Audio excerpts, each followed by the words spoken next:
So let's maybe kind of just elaborate on it real briefly. I said before that quote, sometimes the biggest mistake of executives to think that the idea is 90% of the work. I think another mistake that kind of is a domino effect of this, hey, we're in charge, we delegate. That's our job, we delegate, which I completely agree.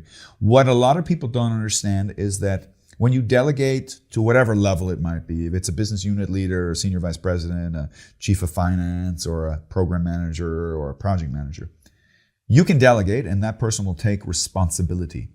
They're responsible. And you know the RACI chart is as old as the hills, right? But the biggest problem that people have with the RACI chart is the understanding of what is the difference between responsible and accountable. Because even if English is your mother tongue, it sounds pretty much the same thing, but there's a huge difference. And the huge difference is you can delegate as much as you want, but you're never off the hook. Okay? President Truman once had a famous plaque on his desk that said, "The buck stops here."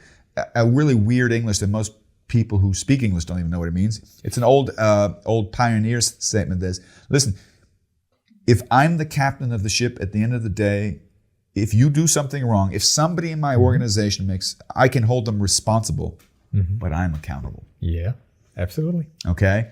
I'm not off the hook.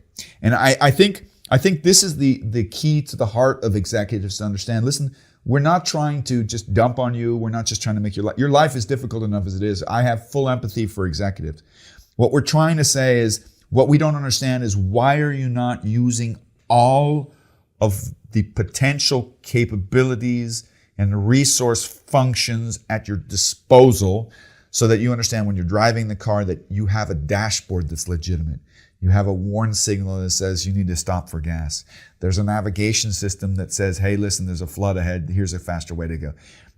I think what a lot of executives don't understand, they think, I'm going to give you the vision, I'm going to give you the mission, and I'm going to pull back and helicopter, right? And I'm going to fly in without knowing what you've gone through on a daily basis. For strategy to work, executives need to understand they have maybe not a daily responsibility, not even maybe a weekly responsibility, but at least a monthly or quarterly responsibility to be present and not to listen to the details. And that's a big mistake of project managers and people at lower levels. We love to cover the executives with all sorts of details, which makes them crazy. They don't want all the details. They want to have the relevant. Tell me the relevant. How much gas do we still have? Are we overheating? How far have we driven? Do we have a right pace? Is there a mechanical issue?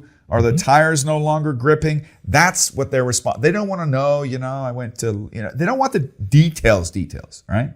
What's the carburetor doing? Unless it's relevant to their decision-making process. Absolutely. And they have now, in my understanding, an additional, job to do. Namely, normally, you start off from a baseline